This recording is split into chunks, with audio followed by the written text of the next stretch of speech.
खुलुमबाय लोगोफोर, आं दिनै दोंसे खन्थाइ लानानै फैदों। खन्थाइनि मुं नों सोर।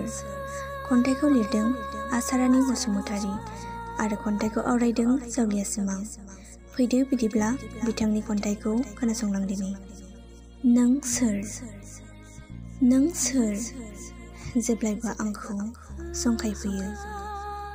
हरनि उन्दुनाय समाव, मोनाबिलिनि सुदेम समाव, होआ मानो मोगथाङाव अननाय आंनो। फैया मानो नों साखाथियाव जिउआव सिमां होलांनो। गोबां सानस'हायै सुखुनि संसार फोरमायलांनो।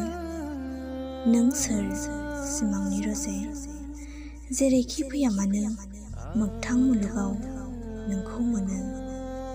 नेनानै थागोन अरायबो। एसेनोसै, गोजोन्थों।